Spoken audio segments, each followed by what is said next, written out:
Hi friends, എല്ലാവർക്കും നമസ്കാരം. Learn ICT skill YouTube ചാനലിൻ്റെ പുതിയൊരു അധ്യായത്തിലേക്ക് എല്ലാവർക്കും സ്വാഗതം. ഇന്ന് നാം പരിചയപ്പെടാൻ പോകുന്നത് ഓപ്പൺ ബോർഡ് എന്ന ആപ്ലിക്കേഷനെ കുറിച്ചാണ് നാം ഇന്ന് പരിചയപ്പെടാൻ പോകുന്നത്. ഓൺലൈൻ ക്ലാസ്സുകളുടെ പശ്ചാത്തലത്തിൽ നാം ഇന്ന് വിവിധങ്ങളായിട്ടുള്ള ഓൺലൈൻ ടൂളുകളിലൂടെ അല്ലെങ്കിൽ ഓൺലൈൻ ആപ്ലിക്കേഷനുകളിലൂടെയാണ് കുട്ടികളുമായി സംവദിക്കുന്നത്. ചിലർ ഗൂഗിൾ മീറ്റ് എന്ന ആപ്ലിക്കേഷനിലൂടെ കുട്ടികൾക്ക് ക്ലാസ്സുകൾ നൽകുന്നു. ചിലർ സ്ക്രീൻ റെക്കോർഡഡ് വീഡിയോകൾ ചെയ്ത് കുട്ടികൾക്ക് വാട്സാപ്പിലൂടെയും മറ്റു മാർഗങ്ങളിലൂടെ അയച്ചു നൽകുന്നു. ചിലർ റെക്കോർഡഡ് ക്ലാസ്സുകൾ, സാധാരണ ക്ലാസ് മുറിയിൽ എടുക്കുന്ന അതേ ക്ലാസ്സുകൾ, ഒരു ക്ലാസ് മുറിയിൽ എടുക്കുന്ന അതേ അനുഭവത്തോടു കൂടി വീഡിയോ റെക്കോർഡ് ചെയ്ത് ക്ലാസ്സുകളും നൽകി വരുന്നുണ്ട്. നമ്മുടെ ഇപ്പോഴത്തെ സാഹചര്യം നമ്മൾ മനസ്സിലാക്കുമ്പോൾ കുട്ടികൾ യഥാർത്ഥ ക്ലാസ് മുറിയിൽ നിന്ന് മിസ് ചെയ്യുന്ന ഒരു കാര്യമാണ് അവരുടെ ക്ലാസ് മുറിയിലുള്ള ഒരു ബോർഡ് അല്ലെങ്കിൽ ബ്ലാക്ക് ബോർഡ് അല്ലെങ്കിൽ വൈറ്റ് ബോർഡ് എന്നൊരു കാര്യം ഇപ്പോൾ ക്ലാസ്സുകളിലൂടെ കുട്ടികൾ മിസ് ചെയ്യുന്ന ഒരു കാര്യമാണ്. അതുകൊണ്ട് തന്നെ കുട്ടികൾക്ക് ഇത്തരത്തിലുള്ള ക്ലാസ്സുകൾ ലഭിക്കുമ്പോൾ പഴയ അവരുടെ ക്ലാസ് റൂമിൻ്റെ അതേ ഒരു എഫക്റ്റ് അല്ലെങ്കിൽ ആ ഒരു അനുഭവം ഫീൽ ചെയ്യുന്ന രീതിയിൽ ഒരു വൈറ്റ് ബോർഡ് അല്ലെങ്കിൽ ബ്ലാക്ക് ബോർഡിൻ്റെ അല്ലെങ്കിൽ അവർക്ക് എഴുതിയും വരച്ചും കാര്യങ്ങൾ ബോർഡിലൂടെ പഠിപ്പിക്കുന്ന ഒരു അനുഭവം ഫീൽ ചെയ്യാൻ വേണ്ടി ഇപ്പോൾ നിരവധിയായ ആപ്ലിക്കേഷനുകൾ നമുക്ക് നിലവിൽ ഉണ്ട്.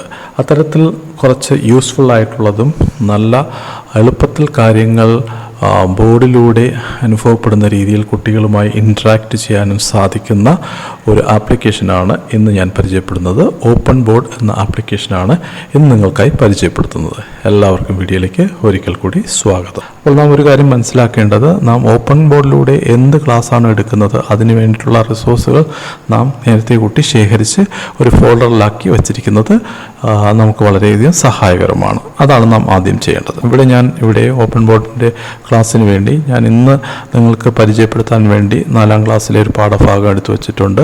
മറ്റു ക്ലാസ്സുകളിലെ ചില പാഠഭാഗം, ചില കവിതകളുടെ വീഡിയോ, ചില കവിതകളുടെ ഓഡിയോ, ഇതൊക്കെ ഞാൻ അഡ്വാൻസ് ആയിട്ട് തന്നെ എടുത്തു വച്ചിട്ടുണ്ട്. ഇതിന് കാരണം നാം ഇതൊക്കെ ഓപ്പൺ ബോർഡിലൂടെ ഡെമോൺസ്ട്രേറ്റ് ചെയ്യുമ്പോൾ അത് നമുക്ക് എളുപ്പത്തിൽ എടുക്കാൻ വേണ്ടിയാണ് ഞാൻ പ്രത്യേകിച്ച് ആ ഓപ്പൺ ബോർഡിലോട്ട് പോകുന്നതിന് മുമ്പ് തന്നെ അത്യാവശ്യമായി ഇതെടുത്തു വെച്ചത്. അതുപോലെ ഓപ്പൺ ബോർഡ് എന്ന ആപ്ലിക്കേഷൻ എടുക്കുന്നതിനായി ആപ്ലിക്കേഷൻ, എഡ്യൂക്കേഷൻ എന്ന മെനുവിൽ ഇവിടെ ഓപ്പൺ ബോർഡ് ക്ലിക്ക് ചെയ്യുക.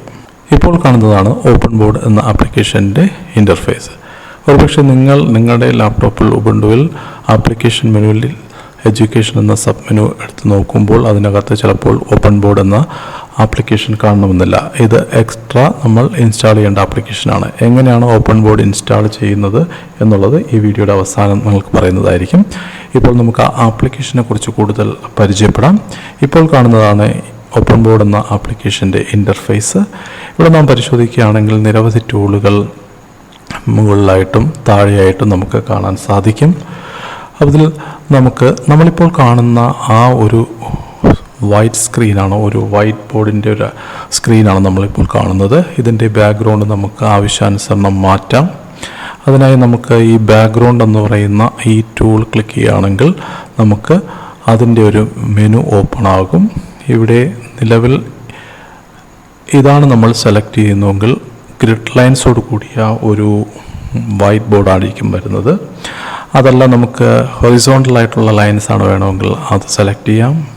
മറിച്ച് നമുക്കൊരു ബ്ലാക്ക് ബോർഡിൻ്റെ ഒരു ഫീലാണ് അല്ലെങ്കിൽ ബ്ലാക്ക് ബോർഡിൻ്റെ ഒരു ബാക്ക്ഗ്രൗണ്ടാണ് വേണ്ടതെങ്കിൽ നമുക്കത് സെലക്ട് ചെയ്യാം. ഞാനിവിടെ ഒരു പ്ലെയിൻ ഡാർക്ക് ബാക്ക്ഗ്രൗണ്ടാണ് സെലക്ട് ചെയ്യുന്നത്. നമുക്കിഷ്ടമുള്ള ഒരു ബാക്ക്ഗ്രൗണ്ട്, ഒരു ബോർഡിൻ്റെ ബാക്ക്ഗ്രൗണ്ട് സെലക്ട് ചെയ്തതിന് ശേഷം നമുക്ക് ആവശ്യാനുസരണം ഇത് ക്ലോസ് ചെയ്യാം. ഇനി നമുക്ക് ഈ സൈഡിലുള്ള പാനലൊക്കെ നമുക്ക് ആവശ്യാനുസരണം നമുക്ക് ഈ ബട്ടൺ ക്ലിക്ക് ചെയ്ത് കഴിഞ്ഞാൽ ക്ലോസ് ചെയ്യാം. അതുപോലെ തന്നെ നമുക്ക് ഇത് മാറ്റാം. നമുക്ക് അത്യാവശ്യം ചില ടൂളുകൾ എടുക്കുന്നതിന് ഈ പാനലൊക്കെ ആവശ്യമാണ്. അപ്പോൾ ഇവിടെ നിലവിൽ നമ്മൾ 1ാമത്തെ ഒരു പേജിലാണ് നിൽക്കുന്നത്. നമുക്കിവിടെ ചില ടൂളുകളൊന്ന് പരിചയപ്പെടാം. ഇവിടെ നമുക്ക് നോക്കുകയാണെങ്കിൽ വിവിധ ലൈനിൻ്റെ ടൂളുകളുണ്ട്.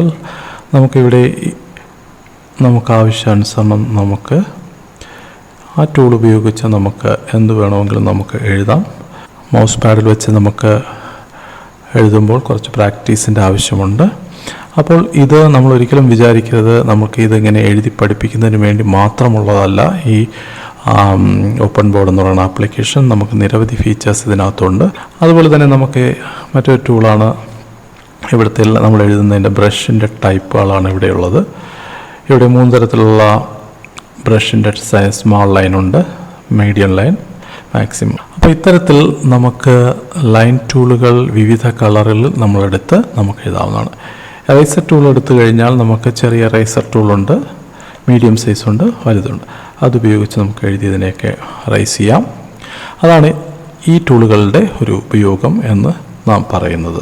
മറ്റ് ടൂളുകളെക്കുറിച്ച് ഞാൻ മറ്റ് കണ്ടൻറ്റുകൾ പഠിപ്പിക്കുന്നതിനനുസരിച്ച് മറ്റ് ടൂളുകളും കൂടെ പരിചയപ്പെടുത്താം.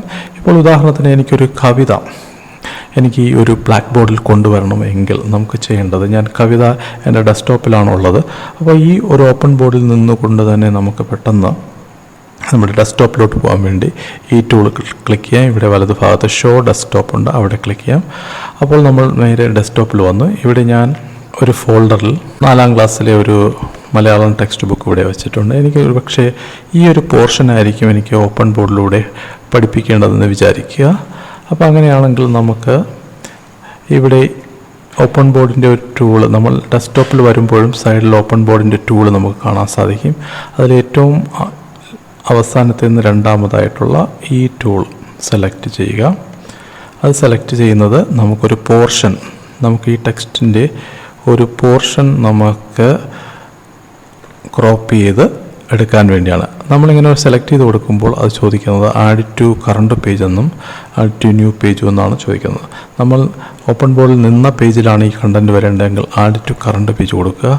അപ്പോൾ അങ്ങനെ ക്ലിക്ക് ചെയ്യുമ്പോൾ നമ്മൾ അവിടെ കണ്ട ആ ഒരു മാറ്റർ നമ്മുടെ ഓപ്പൺ ബോർഡിൻ്റെ ആ ഫസ്റ്റ് പേജിൽ തന്നെ നമുക്ക് വന്നതായിട്ട് കാണാൻ സാധിക്കും. നമുക്കിവിടെ അല്പം വലുതായിക്കാണെങ്കിൽ ഇവിടെ സൂം ബട്ടൺ ക്ലിക്ക് ചെയ്യുക. ഈ സൂം ബട്ടൺ നമ്മൾ ക്ലിക്ക് ചെയ്ത് ജസ്റ്റ് ഇങ്ങനെ ക്ലിക്ക് ചെയ്ത് കഴിഞ്ഞാൽ അത് കണ്ടൻറ്റ് വലുതാകും. ഇവിടെ സൂം ഔട്ട് ബട്ടൺ ക്ലിക്ക് ചെയ്ത് കഴിഞ്ഞാൽ നമുക്ക് കണ്ടൻറ്റുകൾ ചെറുതാകും. നമ്മുടെ ആവശ്യാനുസരണം സ്ക്രീനിൽ റീഡബിൾ ആയിട്ടുള്ള ഒരു രീതിയിൽ നമുക്ക് വയ്ക്കാം. അതിനുശേഷം നമുക്ക് ഈ കണ്ടൻറ്റാണ് പഠിപ്പിക്കേണ്ടതെങ്കിൽ നമുക്ക് ഇതിനു വേണ്ടിയൊക്കെ ഇവിടെ ഒരു വിർച്വലൈസർ പോയിൻ്റർ എന്ന് പറഞ്ഞ ടൂളാണ് ഇപ്പോൾ ഞാൻ ക്ലിക്ക് ചെയ്തത്. അതിനിവിടെ ഓരോ ടൂളും നമ്മൾ പരിചയപ്പെടുന്നത് അതിൻ്റെ പ്രാക്ടിക്കലായിട്ടുള്ള ആവശ്യം അനുസരിച്ച് തന്നെയാണ് ഞാൻ നിങ്ങൾക്ക് പറഞ്ഞു തരുന്നത്. അപ്പോൾ വിർച്വൽ ടൂൾ ഉപയോഗിക്കുന്നത് നമുക്കൊരു പോയിൻ്ററായിട്ട് ഉപയോഗിക്കാൻ വേണ്ടിയാണ് ഇത് ഉപയോഗിക്കുന്നത്. അതിനുവേണ്ടി നമ്മൾ മൗസ് ക്ലിക്ക് ചെയ്ത് പിടിച്ചിട്ട് ഓരോ ലൈൻസും വായിക്കുന്നതിനനുസരിച്ച് അങ്ങനെ കൊണ്ടുപോകാം. അതുപോലെ തന്നെ ഇവിടെ ഒരു ടൂളുണ്ട്. നമുക്കൊരു പ്രത്യേക പോയിൻറ്റ്സുകൾ ഹൈലൈറ്റർ ഉപയോഗിച്ച് മാർക്ക് ചെയ്യണമെങ്കിൽ നമുക്ക് അതങ്ങനെ മാർക്ക് ചെയ്ത് കാണിച്ചു കൊടുക്കാം. ഇത് കുട്ടികൾക്ക് ആ പോയിൻ്റ് ഒന്ന് ഹൈലൈറ്റ് ചെയ്ത് കാണിക്കാനും അവർക്ക് അത് അണ്ടർലൈൻ ചെയ്ത് കാണിച്ചു കൊടുക്കാനും നമുക്ക് അത്തരത്തിൽ ഉപയോഗിക്കാം. നമുക്കങ്ങനെ ഒരു ആവശ്യകത കഴിഞ്ഞു കഴിഞ്ഞാൽ നമുക്ക് എറൈസർ ഉപയോഗിക്കാം. എറൈസർ ടൂൾ നമുക്ക് ഇവിടെ നിന്ന് ഉപയോഗിക്കാം, അല്ലെങ്കിൽ ഇവിടെ എറൈസർ ടൂളുണ്ട്. അതെടുത്തിട്ട് നമുക്ക് ആവശ്യാനുസരണം നമ്മൾ ലൈൻ വരച്ചിട്ടുള്ള ഹൈലൈറ്ററൊക്കെ മായ്ക്കാം. അപ്പോൾ നമുക്ക് ഇത്തരത്തിൽ നമ്മുടെ കണ്ടൻറ്റുകൾ ഡെസ്ക്ടോപ്പിലോട്ട് വരാൻ വേണ്ടിയാണ് നമ്മൾ ഡെസ്ക്ടോപ്പിൽ ഉള്ള കണ്ടൻറ്റിനെ നമ്മുടെ ബോർഡിലോട്ട് കൊണ്ടുവരാൻ നമ്മൾ ഷോ ഡെസ്ക്ടോപ്പ് കൊടുത്തത്. ഇവിടെ ഞാനൊരു ടെക്സ്റ്റിൻ്റെ ഒരു പോർഷനാണ് എടുത്തത്. മറിച്ച് മറ്റൊരു കണ്ടൻറ്റ് കൂടെ നമുക്ക് കൊണ്ടുവരണമെങ്കിൽ ഇപ്പോൾ ഞാൻ നേരത്തെ എടുത്ത ഒരു പേജാണ്, ആ പേജിൻ്റെ 1ാമത്തെ പേജാണ്. അപ്പോൾ ഈ ഒരു കവിത കൂടെ എനിക്ക് വേണമെന്നുണ്ടെങ്കിൽ ഈ കവിതയുടെ ഒരു പോർഷൻ നമുക്ക് ക്ലിക്ക് ചെയ്യണമെങ്കിൽ ഈ ബട്ടൺ ക്ലിക്ക് ചെയ്യുക. ക്ലിക്ക് ചെയ്തതിന് ശേഷം നമുക്ക് കവിതയുടെ എത്ര പോർഷനാണോ വേണ്ട അത്രയും ഡ്രാഗ് ചെയ്ത് കൊടുക്കുക. അപ്പോൾ നമ്മളത് ചോദിക്കും ആഡ് ടു കറണ്ട് പേജ് ആണോ ന്യൂ പേജ്, നമ്മൾ ന്യൂ പേജ് കൊടുക്കാം. അപ്പോൾ ഇതിപ്പോൾ വന്നിരിക്കുന്നത് 2ാമത്തെ പേജിലാണ് വന്നിരിക്കുന്നത്. 1ാമത്തെ പേജിൽ നമ്മൾ നേരത്തെയുള്ള കണ്ടൻറ്റാണ്, 2ാമത്തെ പേജിൽ ഈ കവിത വന്നിരിക്കുന്നത്. നമ്മൾ 2 പേജിൽ 2 മാറ്റർ അടിക്കുന്നെങ്കിൽ നമുക്ക് 3ാമതൊരു പേജിലോട്ട് പോകണമെങ്കിൽ ഇവിടെ പേജ് ക്ലിക്ക് ചെയ്ത് കഴിഞ്ഞാൽ പുതിയൊരു പേജ് വരുന്നതായിരിക്കും. ഇവിടെ നാം പ്രത്യേകിച്ച് ശ്രദ്ധിക്കേണ്ടത്, ഇവിടെ ഈ ഹോം എന്ന ഈ ബട്ടണിൽ ക്ലിക്ക് ചെയ്യുകയാണെങ്കിൽ നമുക്ക് നിരവധിയായിട്ടുള്ള ചില ഫോൾഡറുകൾ നമുക്കിവിടെ കാണാൻ സാധിക്കും. ഉദാഹരണത്തിന് ഞാനിവിടെ ഒരു കവിത, ഇവിടെ ഒരു കണ്ടൻറ്റ് ടെക്സ്റ്റിനെ ഞാനിവിടെ കൊണ്ടുവന്നു. അതിനോടൊപ്പം എനിക്ക് അതിൻ്റെ ഓഡിയോ കൂടെ ഞാൻ ഇതിനകത്ത് ഇട്ടിട്ടുണ്ട്. ആ ഓഡിയോ കൂടെ ഞാൻ നേരത്തെ എടുത്തു വെച്ചതാണ് ഈ ഫോൾഡറിലേക്ക് കൊണ്ടുവന്നത്. അതിനെ എനിക്ക് ഇവിടേക്ക് ഡ്രാഗ് ചെയ്തിടാം.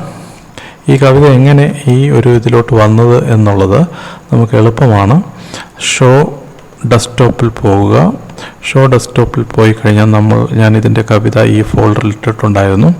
അപ്പോൾ നമുക്ക് നമ്മളെടുത്ത കവിത അല്ലെങ്കിൽ വീഡിയോസ് നമുക്കൊരു ഫോൾഡറിലോട്ട് കൊണ്ടുവരണമെങ്കിൽ, കവിതയാണ് കൊണ്ടുവരുന്നതെങ്കിൽ ആ കവിതയെ ഡ്രാഗ് ചെയ്ത് ഓഡിയോയുടെ ഫോൾഡറിലാണ് കൊണ്ടുവരേണ്ടത്. നമ്മൾ ഓഡിയോ ക്ലിക്ക് ചെയ്ത് ഈ കവിതയെ, നമ്മുടെ ഡെസ്ക്ടോപ്പിലുള്ള കവിതയെ ഡ്രാഗ് ചെയ്ത് ഇതിനകത്തിടണം. ഇപ്പോൾ ഓൾറെഡി ഞാൻ ഇട്ടിട്ടുള്ളതുകൊണ്ട് അവിടെ ഓൾറെഡി ഉണ്ട്. ഈ വീഡിയോ എനിക്ക് ഇവിടെയുള്ള വീഡിയോസിൽ വരണമെങ്കിൽ നമ്മൾ മൂവിയാണ് ക്ലിക്ക് ചെയ്യേണ്ടത്. അവിടെ നമ്മുടെ കമ്പ്യൂട്ടറിലുള്ള വീഡിയോസിനെ എടുത്ത് ഇവിടെയുള്ള ഇതിലോട്ട് ഡ്രാഗ് ചെയ്തിടണം. ഇപ്രകാരം നാം അഡ്വാൻസ് ആയിട്ട് കുറച്ച് കാര്യങ്ങൾ ചെയ്തു വെച്ച് കഴിഞ്ഞാൽ നമുക്ക് ഓപ്പൺ ബോർഡിൽ നിന്ന് ആയിരിക്കുമ്പോൾ വീണ്ടും എപ്പോഴും നമുക്ക് ഡെസ്ക്ടോപ്പിൽ വരേണ്ട കാര്യമില്ല. ഓപ്പൺ ബോർഡിൽ ഇരുന്നുകൊണ്ട് തന്നെ ഡയറക്റ്റായിട്ട് വീഡിയോസൊക്കെ നമുക്ക് ആഡ് ചെയ്യാൻ സാധിക്കും. ഇപ്പോൾ നിങ്ങൾക്കൊന്ന് കാണിക്കാൻ വേണ്ടിയാണ് ഞാൻ ഓപ്പൺ ബോർഡിൽ നിന്ന് ഡെസ്ക്ടോപ്പിലോട്ട് വരികയും ഡെസ്ക്ടോപ്പിൽ അല്ലെങ്കിൽ നമ്മുടെ ലാപ്ടോപ്പിനകത്തുള്ള ഫോൾഡേഴ്സിനെ, ലാപ്ടോപ്പിലുള്ള വീഡിയോസിനെയും ഓഡിയോസിനെയൊക്കെ ഓപ്പൺ ബോർഡിലോട്ട് മാറ്റിയത് നിങ്ങൾക്ക് കാണിച്ചത്. തിരികെ വീണ്ടും ഓപ്പൺ ബോർഡിലോട്ട് പോകാൻ വേണ്ടി ലെഫ്റ്റ് സൈഡിലുള്ള പാനലിലെ ഏറ്റവും ടോപ്പിലുള്ള ബട്ടൺ ക്ലിക്ക് ചെയ്യുക. അപ്പോൾ വന്നു. ഇവിടെ നമുക്ക് നിങ്ങൾക്ക് ഈ കവിത ഒന്ന് പ്ലേ ചെയ്യാം. ഞാൻ ഈ പാഠഭാഗത്തിലുള്ള കവിതയുടെ ഓഡിയോ ആണ്, ജസ്റ്റ് പ്ലേ ചെയ്യാം.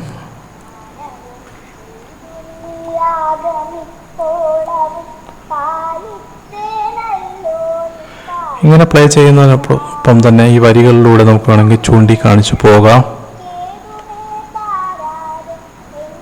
അപ്പോൾ കുട്ടികൾക്ക് ആ വരികൾ കൃത്യമായിട്ട് മനസ്സിലാക്കാനും സാധിക്കും. നമ്മൾ ആവശ്യം കഴിഞ്ഞാൽ കവിത നമുക്ക് വേണമെങ്കിൽ സ്റ്റോപ്പ് ചെയ്യാം. അതിനായി ഇവിടെ ഈ പോസ് ബട്ടൺ കൊടുത്താൽ മതി. ഇപ്രകാരം നമുക്ക് നമ്മുടെ പഠനവുമായി ബന്ധപ്പെട്ടുള്ള പ്രവർത്തനങ്ങൾക്ക് ചിത്രങ്ങളും അവയ്ക്ക് റിലേറ്റഡ് ആയിട്ടുള്ള ഓഡിയോസും വേണമെങ്കിൽ നമുക്ക് ചെയ്യാം. പ്രത്യേകിച്ച് നമുക്ക് ഈ ഒരു കവിതയുടെ വീഡിയോ നമുക്ക് കാണിക്കണമെങ്കിൽ, അതൊരു പുതിയ പേജിൽ കാണിക്കണമെങ്കിൽ നമുക്കത് പുതിയ പേജ് എടുക്കാം. അതിൻ്റെ വീഡിയോ ഞാൻ ഇവിടെ ഹോമിൽ മൂവീസിനകത്താണ് ഇട്ടിട്ടുള്ളത്. അത് ക്ലിക്ക് ചെയ്യുക. അവിടെ ഞാൻ വെണ്ണക്കണ്ണൻ എന്ന കവിതയുടെ വീഡിയോ ക്ലിക്ക് ചെയ്ത് ഡ്രാഗ് ചെയ്ത് ഇവിടെ കൊണ്ടുവരാം. അപ്പോൾ അതൊരു ഫയലായിട്ട് ഓപ്പൺ ആകും. ഇവിടെ ഒരു ക്ലിപ്പായിട്ട് ആഡ് ആകും. നമുക്ക് ജസ്റ്റ് ഒന്ന് പ്ലേ ചെയ്ത് നോക്കാം.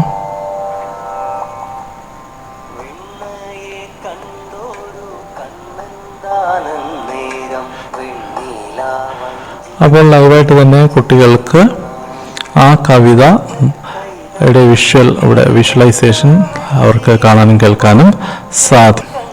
നമ്മളിങ്ങനെ ആഡ് ചെയ്യുന്ന ഒബ്ജക്റ്റുകളെ നമുക്ക് യഥാക്രമം എവിടെ വേണമെങ്കിലും മൂവ് ചെയ്ത് വയ്ക്കാവുന്നതാണ്. അതിനായി മൗസ് ഇതിൻ്റെ ഈ ബോർഡറിൽ ഒന്ന് ക്ലിക്ക് ചെയ്ത് കൊണ്ടുപോകാം. നമുക്കതിനെ വ്യൂവിൻ്റെ വലുതാക്കണമെങ്കിൽ ചെറുതാക്കണമെങ്കിൽ ഇതിനെ കോർണറിൽ പിടിച്ച് വലുതാക്കുകയും ചെറുതാക്കുകയും ചെയ്യാം. ആവശ്യമില്ല എങ്കിൽ നമുക്കിതിനെ ക്ലോസ് ചെയ്യുകയും ചെയ്യാം.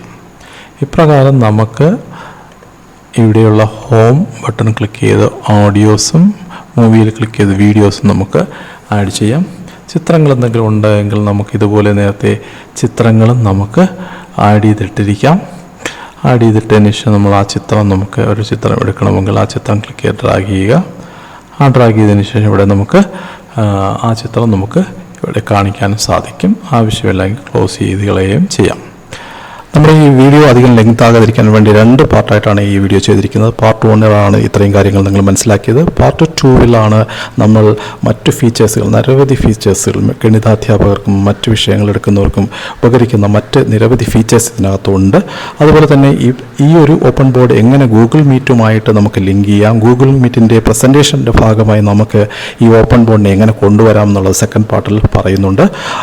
ഇനി ഞാൻ ഇതിൽ ഓപ്പൺ ബോർഡ് ഇൻസ്റ്റലേഷൻ്റെ ഒരു സ്റ്റെപ്പ് കൂടെ ഞാൻ നിങ്ങൾക്ക് ഇതിൽ കാണിച്ചു തരാം.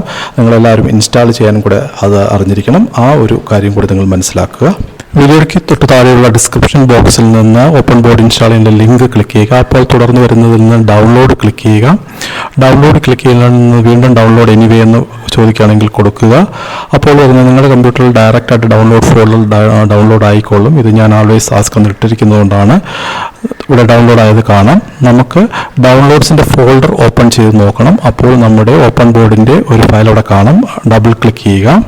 ഡബിൾ ക്ലിക്ക് ചെയ്തതിന് ശേഷം ഇൻസ്റ്റലേഷൻ്റെ ഫയൽ റൺ ആവുന്നത് കാണാം. ഇവിടെ ഞാൻ എൻ്റെ കമ്പ്യൂട്ടറിൽ ഓൾറെഡി ഇൻസ്റ്റാൾ ചെയ്തുകൊണ്ട് അവിടെ റീഇൻസ്റ്റാൾ എന്നാണ് കാണിക്കുന്നത്. ഞാൻ ഓൾറെഡി ഇൻസ്റ്റാൾ ചെയ്തിട്ടുണ്ട്. നിങ്ങൾക്കാണെങ്കിൽ ഇൻസ്റ്റാൾ എന്നേ കാണത്തുള്ളൂ. നിങ്ങൾ ഇൻസ്റ്റാൾ ക്ലിക്ക് ചെയ്തിട്ട് ഇൻസ്റ്റാൾ ചെയ്യുക. അവിടെ യൂസർ പാസ്വേഡ് ചോദിക്കും, പാസ്വേഡ് കൊടുക്കുക. അപ്പോൾ നിങ്ങളുടെ കമ്പ്യൂട്ടറിൽ ഇൻസ്റ്റാൾ ആവുന്നതായിരിക്കും. അപ്പോൾ എല്ലാവരും ഓപ്പൺ ബോർഡ് എന്ന ആപ്ലിക്കേഷൻ ഇൻസ്റ്റാൾ ചെയ്ത് നമ്മളിപ്പോൾ പാർട്ട് 1 പരിചയപ്പെട്ട അത്രയും കാര്യങ്ങൾ പരിചയപ്പെടുക. പാർട്ട് 2 പുതിയ ഫീച്ചേഴ്സ് അതെങ്ങനെ ഗൂഗിൾ മീറ്റിൽ പ്രയോജനപ്പെടുത്താമെന്നുള്ള പാർട്ട് 2 നിങ്ങൾ കാണാൻ ശ്രമിക്കുക. അത് ഉടൻ തന്നെ ഈ വീഡിയോയ്ക്ക് ശേഷം ഉടൻ തന്നെ നിങ്ങളുടെ മുമ്പിൽ എത്തുന്നതായിരിക്കും. ഇതുപോലെയുള്ള പറഞ്ഞ കാര്യങ്ങളെല്ലാം നിങ്ങൾക്ക് മനസ്സിലായെന്ന് വിശ്വസിക്കുന്നു. വീണ്ടും മറ്റൊരു ട്യൂട്ടോറിയൽ കാണുന്നവരെ നന്ദി, നമസ്കാരം.